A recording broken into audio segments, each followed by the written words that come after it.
वो तो बंद रहेगी। हेलो फ्रेंड्स, कैसे आप सब लोग। तो फ्रेंड्स, आज की वीडियो में सीडीपी की जो सीरीज हमारी चल रही है, इस सीरीज में हम बात करेंगे लर्निंग ट्रांसफर के बारे में।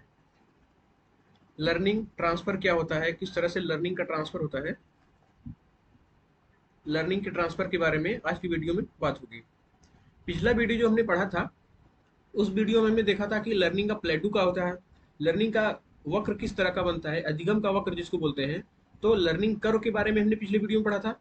इसके बारे में, लर्निंग कर्व के बारे में। उसके बाद हमने पढ़ा था लर्निंग का प्लेटू जो होता है, उसके बारे में पढ़ा था। और आज की वीडियो में बात होगी पूरी तरह से लर्निंग ट्रांसफर के बारे में। अब लर्निंग ट्रांसफर क्या होता है, कैसे होता है, पॉजिटिव लर्निंग क्या होती है, नेगेटिव लर्निंग क्या होती है, जीरो लर्निंग क्या होती है, लर्निंग का जितना भी ट्रांसफर से रिलेटेड पर्सपेक्टिव है, उन सारे पहलुओं को आज की वीडियो में समझेंगे।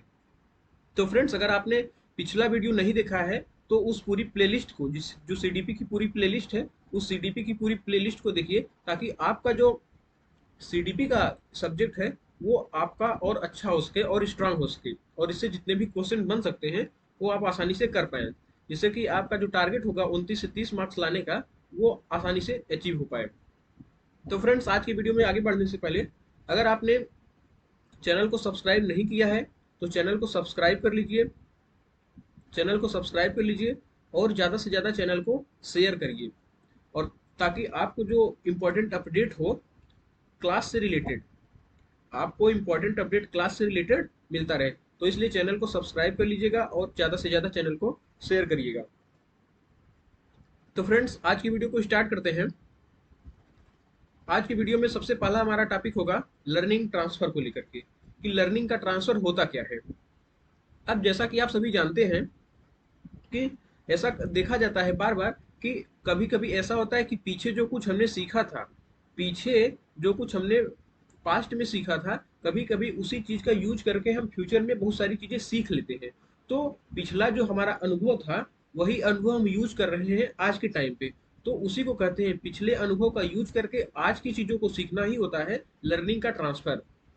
जैसे पहले बचपन में आपने गिनती सीखा होगा, 1 2 3 4 5। अब इसी गिनती का यूज करके आप आज मैथ को सॉल्व कर रहे हैं, आज आप जोड़ घटाना को सॉल्व कर रहे हैं। तो पिछला जो हमने मैथ सीखा था, इसी मैथ का यूज हम आज कर रहे हैं। तो इसी को कहते हैं, ये जो हमने पीछे चीजें सीखी थी, उसी का यूज आज कर रहे हैं, यानी ये वाली चीज आज ट्रांसफर हो रही है आज के टाइम पे। तो उसी को कहते हैं लर्निंग ट्रांसफर, यानी कि जो चीजें हमने सीखा, उसी चीज को हम एक जगह से दूसरी जगह स्थानांतरित कर रहे हैं। इसी को कहते हैं learning transfer, transfer of learning. अब इसका डेफिनेशन क्या होता है, इसको एक बार देख लेते हैं डेफिनेशन को। इसका डेफिनेशन क्या कहता है, कहता है कि किसी क्षेत्र में सीखे हुए ज्ञान व कौशल, यानी कि आपने जो पीछे ज्ञान और कौशल सीखा था, उसी ज्ञान और कौशल का उपयोग किसी दूसरे क्षेत्र में सीखने के लिए प्रयोग कर लेना। किसी क्षेत्र में सीखे हुए ज्ञान व कौशल का किसी दूसरे क्षेत्र के ज्ञान अथवा कौशल के सीखने में प्रयोग कर लेना। अब जैसे फॉर एग्जाम्पल, आप मैथ सॉल्व करते हैं, तो मैथ में जो सॉल्व करते हैं, जो कैलकुलेशन होता है, उसी कैलकुलेशन का यूज करके आप फिजिक्स को सॉल्व कर रहे हैं, उसी कैलकुलेशन को यूज करके आप फिजिक्स को सॉल्व करते हैं। तो इसी को कहते हैं लर्निंग का ट्रांसफर, यानी कि जो लर्निंग हमने पीछे सीखा, जो हमने मैथ सॉल्व करने के लिए जो चीजें सीखी, उसी चीज का यूज करके हम फिजिक्स को भी सॉल्व कर रहे हैं। यानी कि मैथ का ज्ञान हम फिजिक्स में यूज कर रहे हैं, अपना ज्ञान ट्रांसफर कर रहे हैं। तो इसी को कहते हैं लर्निंग ट्रांसफर, कि किसी क्षेत्र में सीखे हुए ज्ञान व कौशल का किसी दूसरे क्षेत्र के ज्ञान अथवा कौशल में प्रयोग कर लेना ही क्या होता है, लर्निंग ट्रांसफर होता है।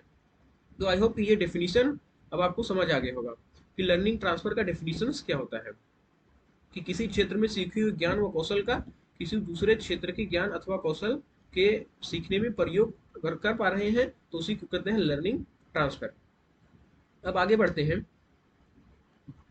लर्निंग ट्रांसफर को लेकर के कुछ मनोवैज्ञानिकों ने अलग अलग डेफिनेशंस दिया है। लर्निंग का ट्रांसफर क्या होता है, उसी डेफिनेशंस को देखेंगे, जिसमें सबसे आगे है सोरेनसन का डेफिनेशन। अब सोरेनसन क्या कहते हैं, सोरेनसन जो लर्निंग ट्रांसफर को लेकर डेफिनेशन कहते हैं कि स्थानांतरण एक परिस्थिति में अर्जित ज्ञान, प्रशिक्षण और आदतों का दूसरी परिस्थिति में स्थानांतरित किया जाना है। इनका भी डेफिनेशन सेम है, कि जो हमने एक सिचुएशन में कुछ सीखा, एक सिचुएशन में जो चीज़ हमने सीखी, जो हमें प्रशिक्षण मिला है, और हमारी जो आदतें हैं, अगर उसी प्रकार से सिचुएशन हमारी दूसरी आती है, दूसरी कोई सिचुएशन बनती है, तो उसमें अगर आप अपने ज्ञान को यूज कर पा रहे हैं, उसी को कहते हैं लर्निंग ट्रांसफर। मतलब एक अपने ज्ञान को दूसरे ज्ञान में, जैसे आपने बचपन में साइकिल चलाना सीखा था, अब साइकिल चलाने के लिए जो आपने सीखा था, जो स्किल सीखी थी, जिस तरह का आपने बैलेंस करना सीखा था, उसी का यूज करके, उसी अनुभव को यूज करके आप मोटरसाइकिल चलाना सीख रहे हैं। तो यही होता है लर्निंग ट्रांसफर। एक चीजों को जो आपने सीखा था, उसी का यूज करके आप दूसरी चीजों को भी सीख रहे हैं, इसी को कहते हैं लर्निंग ट्रांसफर। तो सोरेनसन की ये डेफिनेशन है। उसके बाद एक और मनोवैज्ञानिक है अंडरवुड। इनका क्या डेफिनेशन है?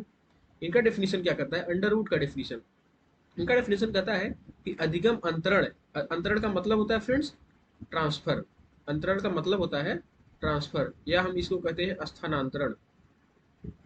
क्या कहते हैं? स्थानांतरण। तो अधिगम अंतरण का अर्थ है वर्तमान क्रिया पर पूर्व अनुभव का प्रभाव, यानी कि जो आप आज एक्टिविटी कर रहे हैं, जो एक्टिविटी आप आज कर रहे हैं, इस एक्टिविटी पर पूर्व का भी प्रभाव पड़ रहा है। यानी कि भविष्य में जो कुछ भी आपने चीजें सीखी थी, उसका यूज आज आप कर रहे हैं, तो उसी को कहते हैं अंडरवुड की अधिगम अंतरण का अर्थ है वर्तमान क्रिया पर, जो आज की क्रिया है, उस पर पूर्व अनुभव का भी प्रभाव पड़ता है। पूर्व में जो किया गया चीज था, जो पूर्व में हमने सीखा था, उसी को आज भी हम यूज कर रहे हैं। तो ये दो डिफिनीशन को आपको ध्यान रखना है लर्निंग ट्रांसफर से रिलेटेड। अब लर्निंग ट्रांसफर के कई प्रकार होते हैं, और उनके प्रकारों को हम देखेंगे कि लर्निंग ट्रांसफर के कितने प्रकार। तो बेसिकली हम यहाँ पे लर्निंग ट्रांसफर के 3 टाइप देखेंगे। एक टाइप होगा हमारा पॉजिटिव, एक टाइप होगा हमारा नेगेटिव, और एक टाइप होगा हमारा जीरो। तो इन्हीं तीनों को, पॉजिटिव लर्निंग क्या होती है, positive transfer of learning, negative transfer of learning and zero transfer of learning, ये तीनों लर्निंग को हम क्या करेंगे, यहाँ पे देखेंगे। जिसमें हमारा है पहला धनात्मक स्थानांतरण, यानी कि positive transfer of learning. Learning का पॉजिटिव ट्रांसफर क्या होता है, लर्निंग का पॉजिटिव ट्रांसफर क्या होता है, इसी चीज को हम यहाँ पे देखेंगे।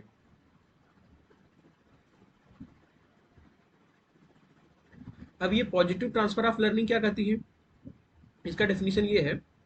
डेफिनेशन कहता है कि positive learning, positive positive transfer of learning, positive positive transfer of learning. Positive transfer of learning कहता है कि जब किसी परिस्थिति में अर्जित ज्ञान, प्रशिक्षण या अनुभव दूसरे कार्य को सीखने की प्रक्रिया को आसान बना दे या सहायक सिद्ध हो। यानी कि पहले जो चीजें आपने सीखी थी, अब उसी प्रकार की चीज अगर सिचुएशन आज फिर से बन रही है, तो पहले जो आपने अनुभव आपके पास था सीखने का, उसी अनुभव का यूज करके आप इस नई चीज को भी सीख रहे हैं। तो वो आपको पिछला जो अनुभव था, आपको मदद कर रहा है इस नई चीज को सीखने में, यानी कि ये सहायता कर रहा है पिछला अनुभव। इसी को कहते हैं पॉजिटिव ट्रांसफर ऑफ लर्निंग। यानी कि जब किसी परिस्थिति में अर्जित ज्ञान, प्रशिक्षण या अनुभव दूसरे कार्य को सीखने की प्रक्रिया को आसान बना दे, यानी कि जो हम आज सीख रहे हैं, उस प्रोसेस को आसान बना दे या सहायक सिद्ध हो, तो उसी को कहते हैं पॉजिटिव ट्रांसफर ऑफ लर्निंग। यह अंतरण, यह ट्रांसफर तब होता है जब दो कार्यों या शिक्षण परिस्थितियों में संभावित प्रतिक्रियाएं समान होती है। तो इसका क्या मतलब हुआ, इसको समझ लेते हैं। एक बार डिफिनीशन आप फिर से पढ़ लीजिए। क्या कहता है कि जब किसी परिस्थिति में अर्जित ज्ञान, प्रशिक्षण या अनुभव दूसरे कार्य को सीखने की प्रक्रिया को आसान बना दे या सहायक सिद्ध हो, तो उसी को कहते हैं पॉजिटिव ट्रांसफर ऑफ, उसी को कहते हैं पॉजिटिव ट्रांसफर ऑफ लर्निंग। पिछला जो कुछ भी आपने सीखा था, उसी अनुभव का यूज करके आप आज के समय में कुछ नई चीजें सीख रहे हैं, तो उसी को कहते हैं पॉजिटिव ट्रांसफर ऑफ लर्निंग। अब इसका एग्जाम्पल क्या है, इसका एग्जाम्पल ये है कि जैसे आपने साइकिल चलाना सीखा था बचपन में, तो साइकिल चलाना सीखना था, तो साइकिल चलाने के लिए आपने पहले बैलेंस करना सीखा होगा साइकिल को। अब बैलेंस करने के बाद ही अब धीरे धीरे इस चीज को आगे लेके बढ़े होंगे। तो साइकिल चलाने का जो आपका अनुभव था, वो आपको, अगर आप मोटरसाइकिल चलाना सीखेंगे तो वो काफी मदद करेगा। मोटरसाइकिल चलाने के अनुभव में वो आपकी काफी हेल्प करेगा।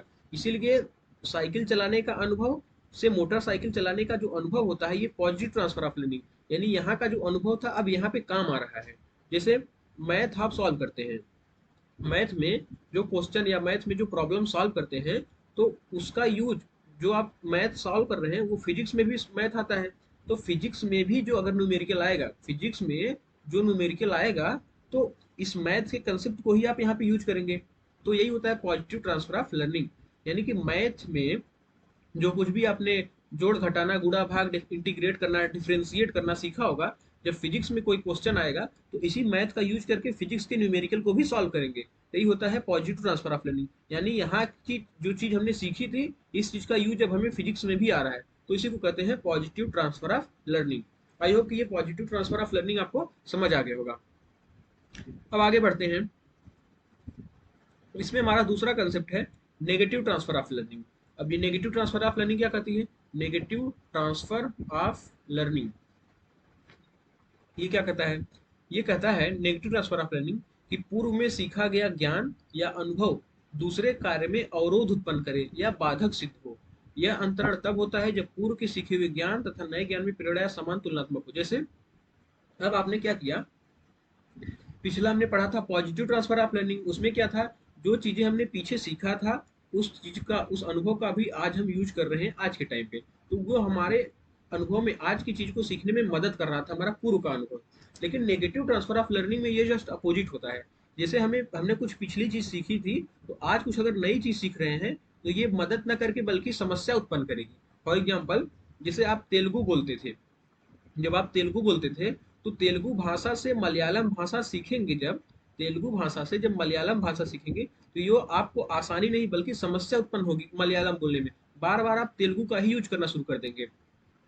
इससे इस एग्जांपल से आपको और क्लैरिटी आएगी। जैसे आप इंग्लिश टाइपिंग करना जानते थे, जब आप इंग्लिश टाइपिंग करना जानते थे तो अब आप हिंदी टाइपिंग सीखना चाहते हैं, तो हिंदी टाइपिंग जब आप सीखेंगे तो इंग्लिश टाइपिंग में आपने जो जो चीजें की थी वो आपको मदद नहीं करेगी, क्योंकि उसका जो की होगा, उसका जो प्रोसेस होगा, उसमें जो नंबर होगा वो अलग अलग होगा। तो बार बार आपकी जो प्रैक्टिस इंग्लिश की हुई है तो इंग्लिश का ही यूज हमेशा आएगा, तो ये इंग्लिश टाइपिंग आपको हिंदी टाइपिंग सीखने में बाधा उत्पन्न करेगा।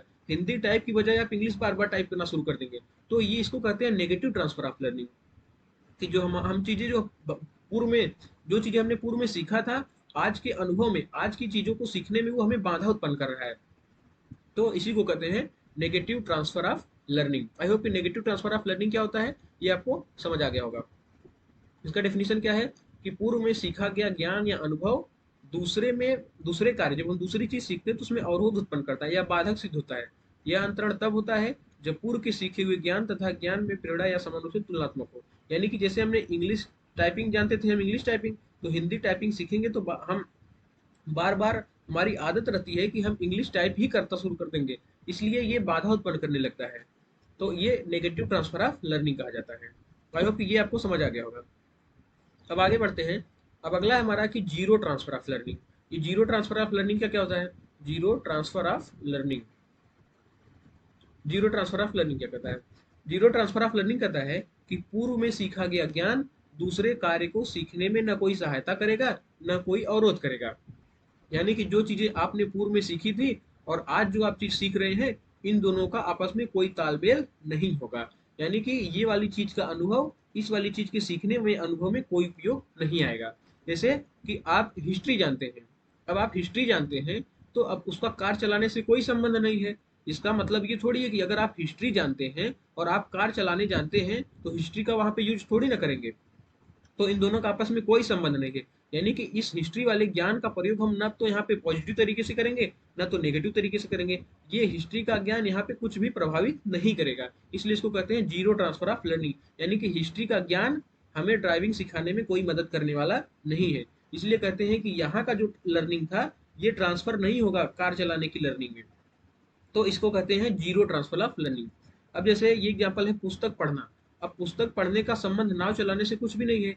पुस्तक पढ़ने के लिए भी आपको मेहनत करना पड़ेगा अलग तरीके से, नाव चलाने के लिए आपको अलग तरीके से मेहनत करना पड़ेगा। ऐसा तो है नहीं कि अगर आप पुस्तक पढ़ना जान गए तो आप नाव चलाना जान जाएंगे, ऐसा कहीं से कहाँ तक कुछ भी संभव नहीं है। तो इसको कहते हैं जीरो ट्रांसफर ऑफ लर्निंग। तो जीरो ट्रांसफर ऑफ लर्निंग का एक बार डिफिनेशन फिर से देखते हैं। ये क्या कहता है?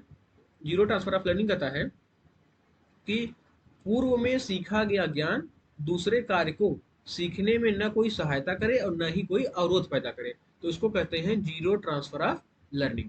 आई होप कि जीरो ट्रांसफर ऑफ लर्निंग क्या होता है ये आपको समझ आ गया होगा। अब कभी कभी पूछ लिया जाता है कि एक ऊर्ध्व स्थानांतरण क्या होता है? ऊर्ध्व स्थानांतरण क्या होता है इसको समझ लेते हैं। ऊर्ध्व स्थानांतरण कभी कभी एग्जाम में ये कई बार पूछा भी गया है, ऊर्ध्व स्थानांतरण क्या होता है? तो इसी को सीखेंगे। उसके बाद हमारा जो डेफिनेशंस होगा लर्निंग को लेकर के, लर्निंग की विशेषताओं को लेकर के, उसको हम पढ़ेंगे। अब ये ऊर्ध्व स्थानांतरण क्या होता है, ऊर्ध्व स्थानांतरण क्या होता है, इसको समझिए कि ऊर्ध्व स्थानांतरण हम किसे कहते हैं। ऊर्ध्व स्थानांतरण जो होता है, पहले से अर्जित ज्ञान, पहले से अर्जित ज्ञान, पहले से जो हमारे पास अर्जित ज्ञान होगा, उस अर्जित ज्ञान की सहायता से, पहले से अर्जित ज्ञान की सहायता से, पहले से अर्जित ज्ञान की सहायता से निम्न स्तर से, निम्न स्तर के कार्य से, निम्न स्तर के कार्य से उच्च स्तर के कार्य को करना। इसका क्या मतलब हुआ, इसका मतलब ये हुआ कि अगर हमने पहले साइकिल चलाना सीखा था, साइकिल चलाना क्या हुआ था, हमने पहले साइकिल चलाना सीखा था, तो अब हम धीरे से थोड़ा सा उच्च स्तर पर आकर के मोटरसाइकिल चलाना सीख रहे हैं, तो इसी को कहते हैं ऊर्ध्व स्थानांतरण। इसको क्या कहते हैं, ऊर्ध्व स्थानांतरण। यानी कि आप पहले सरल चीज सीखा था, आपने आपने पहले सरल चीजें सीखी थी, अब उस सरल चीजों से धीरे धीरे आप कठिन चीजों की तरफ आ रहे हैं, तो इसी को कभी कभी कहा दिया जाता है ऊर्ध्व स्थानांतरण। तो ऊर्ध्व स्थानांतरण क्या होगा, पहले से अर्जित ज्ञान, पहले साइकिल चलाने का ज्ञान आपने पहले से अर्जित किया था, अब इसी ज्ञान का यूज करके आप मोटरसाइकिल चलाना सीख रहे हैं, यानी कि ये काम थोड़ा सा सरल था, उसकी अपेक्षा ये कठिन होता है, तो इसका यूज करके, साइकिल चलाने के अनुभव का यूज करके आप मोटरसाइकिल चलाना सीख जा रहे हैं, तो इसी को कहते हैं ऊर्ध्व स्थानांतरण। इसमें बस इतना ही पढ़ना है आपको। अब उसके बाद हम देखते हैं कि लर्निंग को लेकर के डेफिनेशंस कुछ मनोवैज्ञानिकों ने अलग अलग दी है कि सीखना उनके अनुसार क्या होता है, उनका क्या मानना था कि सीखना क्या होता है, तो उनके अनुसार सीखने का क्या मायने है उन मनोवैज्ञानिकों के अनुसार, उसके आधार पर उन्होंने कुछ डिफिनीशन दिया था, उसको हम देख लेते हैं कि उन्होंने क्या कहा था। जिसमें पहला डिफिनीशन हम पढ़ेंगे, पहला डिफिनीशन है वुडवर्थ का डिफिनीशन। अब ये वुडवर्थ क्या कहते हैं लर्निंग को लेकर के, वुडवर्थ क्या कहते हैं लर्निंग को लेकर के, इनकी डेफिनेशन को देखते हैं। ये कहते हैं कि नवीन ज्ञान और नवीन प्रतिक्रियाएं प्राप्त करने की प्रक्रिया सीखने की प्रक्रिया है। इनका क्या मतलब है, इसका मतलब ये है कि आप अगर कुछ नई चीजें सीख रहे हैं, आप कुछ अगर नई चीजें सीख रहे हैं, जैसे अगर आपको इसके पहले लर्निंग ट्रांसफर के बारे में कुछ भी पता नहीं था, जैसे एग्जांपल मैं बताऊं, आपने सीडीबी पढ़ा था, आपने सीडीबी पढ़ा था तो आपको ट्रांसफर ऑफ लर्निंग के बारे में, ट्रांसफर ऑफ लर्निंग के बारे में पता नहीं था। अब इस वीडियो को जब आप देखेंगे, इस वीडियो को देखने के बाद आपको ट्रांसफर ऑफ लर्निंग के बारे में पता चल जाएगा, तो आपने कुछ नई ज्ञान सीखी है, कुछ नया ज्ञान अर्जित किया है, उसके बाद आप अपनी प्रतिक्रियाएं अलग देंगे, नई चीजों को सीखने के बाद आपकी प्रतिक्रिया अलग होगी, तो यही इसी को प्राप्त करने की जो प्रक्रिया होती है उसी को ये कहते हैं वो लर्निंग। वुडवर्थ क्या कहते हैं, नया ज्ञान आप सीख रहे हैं, नई प्रतिक्रिया दे रहे हैं, इसको प्राप्त करने की जो प्रोसेस होती है उसी को सीखने की प्रक्रिया कहा जाता है। तो लर्निंग का सिंपल सा मतलब होता है कि आपने कुछ नई चीज सीखी है कि नहीं सीखी है, उसी का मतलब होता है लर्निंग। तो ये वुडवर्थ की डेफिनेशन हो गई। अब क्रो एंड क्रो क्या कहते हैं, क्रो एंड क्रो कहते हैं कि सीखना यानी कि लर्निंग अधिगम आदतों में ज्ञान और अभिवृत्तियों का अर्जन होती है, यानी कि आप आदत को सीख रहे हैं, आप नई नई आदतों को, अच्छी अच्छी आदतों को सीख रहे हैं। जैसे मान लीजिए कि आप पहले बहुत गाली देते थे, आप पहले बहुत गाली देते थे, उसके बाद आपको नैतिकता का पाठ पढ़ाया गया। अब नैतिकता का पाठ जब पढ़ाया गया तो आपने कुछ सीखा कि ये नैतिक रूप से जो आप गाली दे रहे थे ये नैतिक रूप से गलत था। अब आपने समझ गया, आप समझ गए हैं कि ये नैतिक रूप से गलत है, तो आपका बिहेवियर, आपका जो व्यवहार होगा वो परिवर्तित हो जाएगा। तो आपने कुछ अपनी आदतों में परिवर्तन किया, आपने कुछ ज्ञान सीखा कि ये सामाजिक रूप से स्वीकार नहीं है, तो हमें अपने आदतों में परिवर्तन करना चाहिए, अपने एटीट्यूड में परिवर्तन करना चाहिए, अपने एटीट्यूड को बदलना चाहिए। तो इसी को कहते हैं क्रो एंड क्रो। सीखना जो होता है, लर्निंग जो होती है, अधिगम आदतों में ज्ञान और अभिवृत्तियों का अर्जन, अर्जन का मतलब होता है एक्विजिशन, आपने कुछ ग्रहण किया है, तो इसी को कहते हैं क्रो एंड क्रो। ये क्रो एंड क्रो का डेफिनेशन होता है। आई होप कि ये दो डेफिनेशंस काफी हैं, क्योंकि यही दोनों डेफिनेशन बार बार पूछी जाती है लर्निंग को रिलेटेड। अब आगे देखते हैं, अब कुछ लर्निंग की विशेषताएं क्या क्या होती हैं। लर्निंग की विशेषता, कैरेक्टरिस्टिक ऑफ लर्निंग, लर्निंग की विशेषताएं क्या होती हैं उसको देख लेते हैं। पहली विशेषता ये होती है कि ये परिवर्तनशील होती है, यानी कि अगर आपने कुछ नई चीजें सीखी, आपके व्यवहार में जैसे परिवर्तन हो गया, आप पहले अनैतिक व्यवहार करते थे, उसके बाद आपने सीखा, अब आपके अंदर नैतिकता का पाठ आ गया तो आप नैतिक व्यवहार करने लगे। यानी कि अधिगम क्या करता है, परिवर्तनशील होता है, अधिगम परिवर्तित करता रहता है। पहले आपके अंदर अनैतिक व्यवहार था, अनैतिक अधिगम थी आपके अंदर, आप जो कुछ करते थे वो अनैतिक था। अब आप सीख चुके हैं कुछ अच्छी चीजें, नैतिकता का व्यवहार कर रहे हैं, तो इसी को कहते हैं ये अधिगम की विशेषता में परिवर्तनशील होती है। अब देखिए अनैतिक से अधिगम बदल करके नैतिक बना देता है। उसके बाद ये सतत होता है। सतत का मतलब होता है फ्रेंड्स कंटिन्यूअस। कंटिन्यूअस यानी कि आपकी जो लर्निंग होती है, आपकी जो लर्निंग होती है वो कंटिन्यूअस, लगातार आप कुछ ना कुछ अपने अनुभव से, अपने परिवार से, अपने समाज से, अपने स्कूल से, अपने कॉलेज से, अपने दोस्तों से कुछ ना कुछ नई नई चीजें आप सीखते रहते हैं, लगातार सीखते रहते हैं। तो लर्निंग क्या होती है, सतत चलती रहती है। उसके बाद आजीवन। लर्निंग छोटे से लेकर के, मतलब जब से आप पैदा होते हैं तब से लेकर के अपने मृत्यु तक कुछ न कुछ आप हमेशा सीखते रहते हैं। जीवन के अंत तक आप कुछ न कुछ सीखते रहते हैं। लर्निंग हमारी आजीवन चलती रहती है। उसके बाद लर्निंग उद्देश्य पूर्ण होती है। और लर्निंग की विशेषता एक होती है कि लर्निंग सक्रिय होता है। तो ये कुछ लर्निंग की विशेषताएं हो गई। इस पे कंसेप्चुअल अगर सवाल बनेगा तो वही पूछा जाएगा। यूपी टेट के लिए ये उतना इंपॉर्टेंट नहीं है, लेकिन सीटेट के पॉइंट ऑफ व्यू से, सीटेट के पॉइंट ऑफ व्यू से ये काफी इंपॉर्टेंट है। इसलिए सीटेट की जो तैयारी कर रहे हैं उनको ये चीजें ध्यान से पढ़ लेनी चाहिए। अब आगे बढ़ते हैं। अब आगे है हमारा कि अधिगम की कुछ प्रभावशाली विधियां होती है कि लर्निंग को किस तरह से सीखा जाता है। लर्निंग को किस तरह से सीखा जाता है, तो उस यानी कि जो कुछ हम सीखते हैं उस सीखने की जो प्रक्रिया होती है उसकी कुछ विधि होती है कि हम कोई चीजें किस तरह से सीखते हैं। अब उसमें पहला है कि लर्निंग बाय डूइंग, हम कुछ करके सीखते हैं। यानी कि जब तक हम एक्टिविटी कुछ करेंगे नहीं, जब तक हम कोई एक्टिविटी नहीं करेंगे तब तक हम कैसे सीख पाएंगे। तो इसी में अधिगम की इफेक्टिव मेथड जो होता है लर्निंग का, सीखने का जो अच्छा मेथड माना जाता है वो होता है लर्निंग बाय डूइंग। कुछ करके आप सीखिए। अब जैसे लर्निंग बाय डूइंग में, जैसे मान लीजिए कि आपको मैथ सॉल्व करना नहीं आता। अब मैथ सॉल्व करना नहीं आता तो एक बार ट्राई करेंगे, दो बार ट्राई करेंगे, तीन बार ट्राई करेंगे, तो आप अगर प्रैक्टिस करते रहेंगे, आप खुद से प्रयास करते रहेंगे, खुद से प्रयास आप करते रहेंगे तो आप वो चीज को सीख जाएंगे। और जब वो चीज आप सीख जाएंगे तो आपके साथ क्या होगा, अस्थायी अधिगम बन जाएगा, वो आपके साथ स्थिर हो जाएगा। अब जैसे आपको सीटेट आपको सीटेट में अच्छा स्कोर करना है। अब सीटेट में अच्छा स्कोर करना है तो आप खुद से प्रीवियस ईयर के क्वेश्चन को सॉल्व करना पड़ेगा। आप खुद से आपको क्या करना पड़ेगा, प्रैक्टिस करनी पड़ेगी, तभी आप चीजों को सीख पाएंगे। तो अधिगम की प्रभावशाली विधि होती है लर्निंग बाय डूइंग। इसका मतलब करके सीखना। ये एक तरीका होता है सिखाने का, एक तरीका होता है सीखने का। तो लर्निंग बाय डूइंग क्या होता है, अधिगम। जैसे आप साइकिल चलाना सीखना चाहते हैं। अब साइकिल चलाना अगर आप सीखना चाहते हैं तो आपको साइकिल लेकर निकलना पड़ेगा, आपको खुद से चलाना पड़ेगा। एक बार, दो बार, तीन बार ट्राई करेंगे, उसके बाद धीरे धीरे आप सीख जाएंगे। यानी कि जब तक कोई काम आप खुद नहीं करेंगे तब तक आप सीख नहीं पाएंगे। तो इसी को कहते हैं लर्निंग बाय डूइंग। पहला मेथड क्या होता है, करके सीखना, लर्निंग बाय डूइंग। पहला तरीका क्या होगा, लर्निंग बाय डूइंग, ठीक, करके सीखना।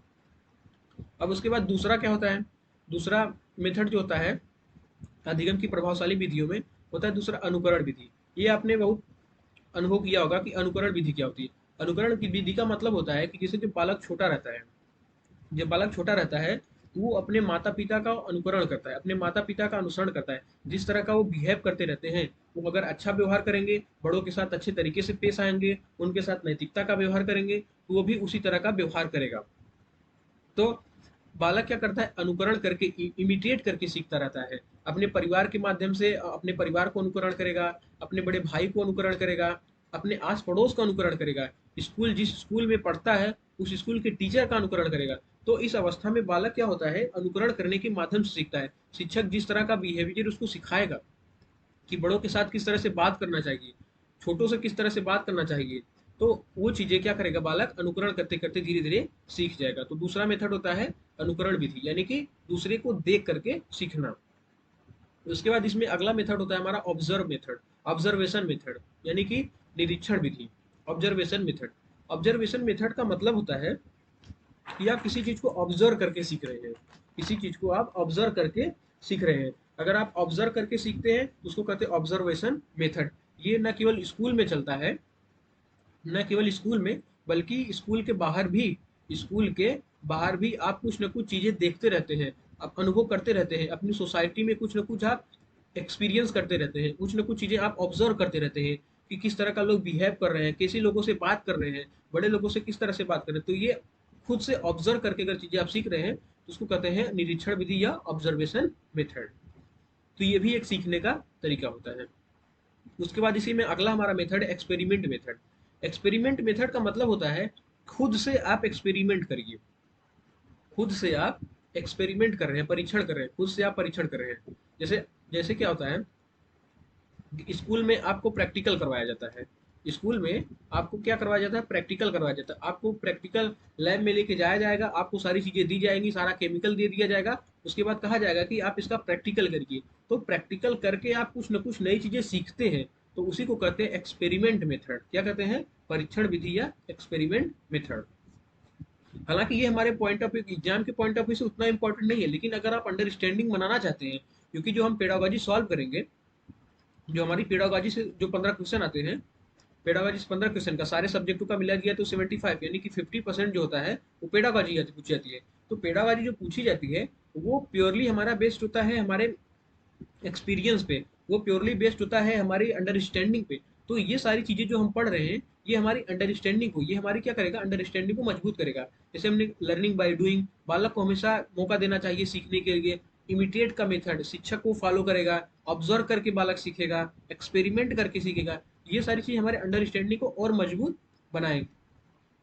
उसमें अब अगला हमारा मेथड है, जो हम लर्निंग का जो हम मेथड, इफेक्टिव मेथड पढ़ रहे हैं, इफेक्टिव वेज ऑफ लर्निंग, सीखने का जो तरीका होता है, इसमें हमारा आता है खेल विधि। खेल विधि को देने का जो श्रेय जाता है, खेल विधि को प्रतिपादित किया था हेनरी कॉल्डवेल कुक। इनका नाम याद रखिएगा, क्योंकि ये वाला जो स्लाइड है, ये वाला स्लाइड एग्जाम का मटेरियल है, एग्जाम का मटेरियल है। इसका स्क्रीनशॉट लीजिए या एज इट इज इसको नोट डाउन करिए, क्योंकि ये वाला स्लाइड एग्जाम का मटेरियल बनेगा पूरी तरह से, और यूपी टेट वाले खास करके इसको ध्यान देंगे। जितने भी स्टेट टेट का एग्जाम होता है, जैसे बिहार का टेट, एमपी का टेट, यूके का टेट हो गया, यूके का मतलब उत्तराखंड का, यूनाइटेड किंगडम का नहीं।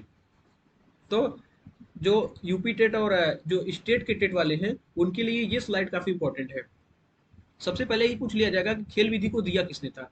खेल विधि को देने वाले मनोवैज्ञानिक का नाम था हेनरी कॉल्डवेल कुक। अब खेल विधि में क्या होता है, खेल विधि में जो बालक होता है खेल खेल में कुछ नई नई चीजें सीखता है।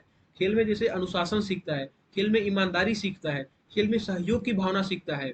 तो वो सारी चीजें धीरे धीरे बालक क्या करता है, खेल के माध्यम से सीखता है। तो सवाल कभी कभी पूछा जाता है प्ले मेथड को किसने दिया था, तो हेनरी कॉल्डवेल कुक ने दिया था। तो इस चीज को आप ध्यान रखिएगा। अब खेल मेथड में और भी मेथड आते हैं। इसमें पहला मेथड है हमारा किंडर गार्डन मेथड। अब ये किंडर गार्डन मेथड क्या होता है, इसको समझिए। किंडर गार्डन मेथड को समझने से पहले हमारे लिए ये इंपॉर्टेंट है कि किंडर गार्डन को किसने दिया था। किंडर गार्डन को किसने दिया था, किंडर गार्डन को दिया था फ्रोबेल ने। ये भी एक प्रकार की खेल विधि ही होती है, ये एक प्रकार की खेल विधि होती है जिसमें बालक को सहयोग की भावना सिखाया जाता है। सहयोग की भावना सिखाया जाता है कि किस तरह से आपको एक दूसरे के साथ कोऑपरेट करना है। वहाँ पे किंडरगार्टन मेथड में कंपटीशन की भावना कहीं से कहाँ तक नहीं सिखाई जाती। कंपटीशन की भावना सिखा करके हम सहयोग की भावना सिखाते हैं। तो ये किंडरगार्टन मेथड हो गया। यहाँ पे ज़्यादा एक्सप्लेनेशन की जरूरत नहीं है, सिर्फ और सिर्फ आपको इतना याद रखना है कि किंडरगार्टन मेथड को किसने दिया था। तो किंडर गार्डन मेथड को देने वाले कौन थे, फ्रोबेल। ये एग्जाम में पूछा जाता है। उसके बाद दूसरा होता है प्रोजेक्ट मेथड। प्रोजेक्ट मेथड, ये भी प्रोजेक्ट मेथड में क्या होगा, प्रोजेक्ट मेथड को देने वाले का नाम क्या है, किलपैट्रिक। किलपैट्रिक को किसने दिया, प्रोजेक्ट मेथड को किलपैट्रिक ने दिया था। इसमें क्या होता है, प्रोजेक्ट मेथड में इसमें बालकों को विभिन्न तरह के प्रोजेक्ट दिए जाते हैं, जिसमें बालक को उसको सॉल्व करना होता है। जैसे मान लेते हैं कि प्रोजेक्ट मेथड में, एक बार इसको इरेज करते हैं।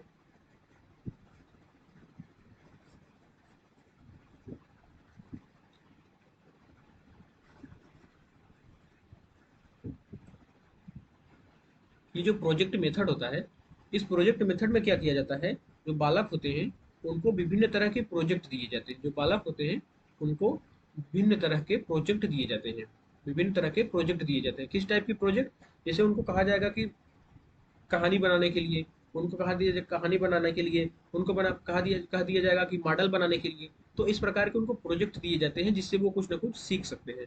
तो प्रोजेक्ट मेथड में क्या याद रखना है, इसको किसने दिया था, इसको किलपैट्रिक ने दिया था। किंडरगार्टन मेथड को किसने दिया था, किंडरगार्टन को दिया था फ्रोबेल ने। उसके बाद अगला मेथड है हमारा मॉन्टेसरी मेथड। मॉन्टेसरी मेथड को किसने दिया था, मॉन्टेसरी मेथड को देने का श्रेय जाता है मारिया मॉन्टेसरी को।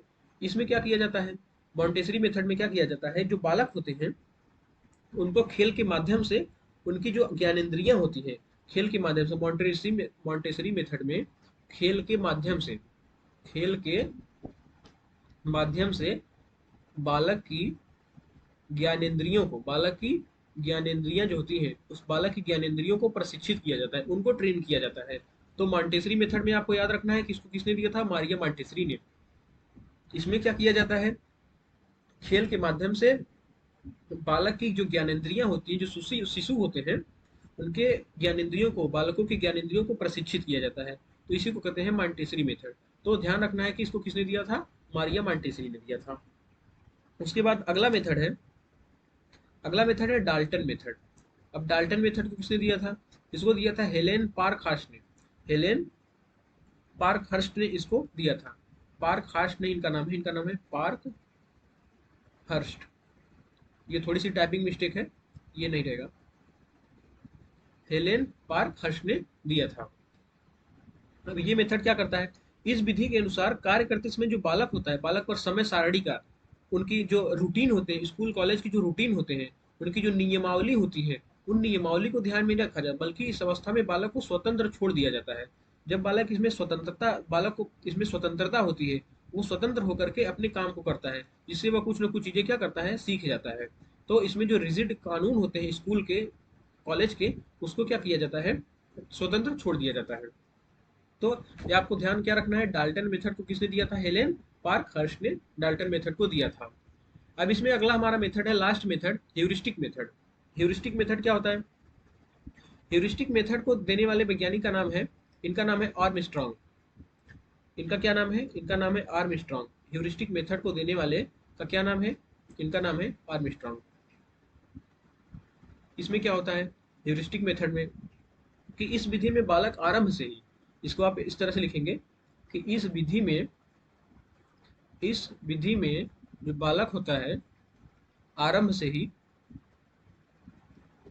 आरंभ से ही अनुसंधान एवं आविष्कार, रिसर्च, अनुसंधान यानी कि रिसर्च एवं आविष्कार, इनोवेशन, आविष्कार में लग जाता है।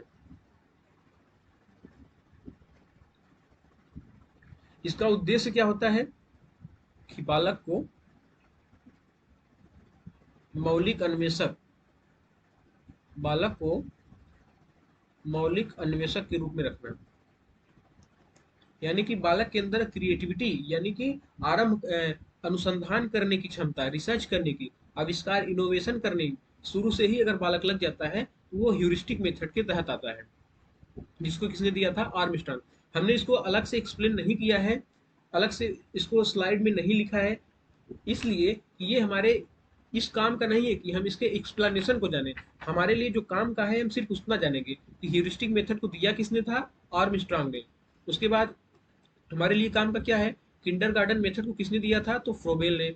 हमारे लिए काम का है प्रोजेक्ट मेथड किसने दिया था, किलपैट्रिक ने। मॉन्टेसरी मेथड किसने दिया था, मारिया मॉन्टेसरी ने। डाल्टन मेथड को किसने दिया था, हेलेन पार्कहर्स्ट ने। उसके बाद खेल विधि, जो प्ले मेथड होता है, इसको किसने दिया था, हेनरी कार्लवेल कुक ने। ये हमारे काम का है, इसलिए हमने इसको शॉर्ट में लिखा है ताकि आप इस चीज को याद कर पाए, क्योंकि इसका एक्सप्लेनेशन पूछा नहीं जाएगा। तो फ्रेंड्स, आज की वीडियो में हमने ये सारी चीजें पढ़ी।